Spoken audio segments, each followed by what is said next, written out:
do you think there's they've learnt something here at the palace from the controversy after Her Majesty the Queen, the late Queen Elizabeth, was in hospital, when the palace was effectively accused of lying over the fact she'd been in hospital, she'd been in for observation, she'd been in for tests, and of course we lost the Queen about a year later.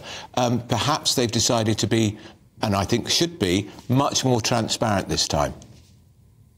Yes, to a degree that's true, although it should be noted that the palace has been forthcoming previously about medical issues relating to the royal family. In 2012, for example, we knew that the Duke of Edinburgh had been admitted to hospital with a bladder infection after being on a very rainy barge trip down the River Thames.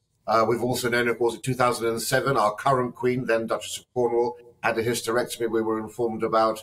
And, of course, when Prince Philip was in hospital with heart issues shortly before he died, we were kept abreast of that. So they have been forthcoming to a degree, but the policy really always has been that medical issues, as they are for all of us, are a very personal, private matter. But the issue you're referring to, you're quite correct. In October 2021, Her Majesty was in hospital, and we were all kept in the dark about that. In fact, the Royal Standard was actually flying over Buckingham Palace, even though Her Majesty was not in residence because she was in hospital.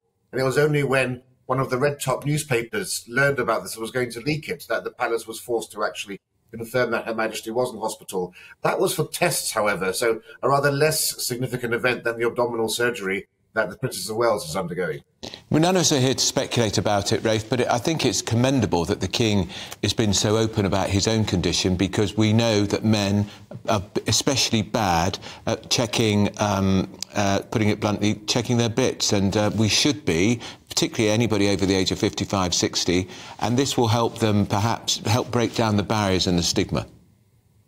Yes, I mean, the issue of the prostate is probably something that makes most men somewhat squirmish. It's one of those subjects people don't like to talk about, but it's something that's actually going to affect the vast majority of men when they get into the older stages of life. It affects, I think, 1 in 3 men over the age of 50, but once you get above the age of 80, virtually every man will have to deal with this issue in some form or another. So anything that can be done to increase awareness is welcome. And when I was listening to BBC Radio yesterday, and they had a whole program on the prostate, a whole section on the prostate because of this. Yeah. So this is encouraging and generating news stories, which can only be a good thing, and it just shows actually how decent the King is.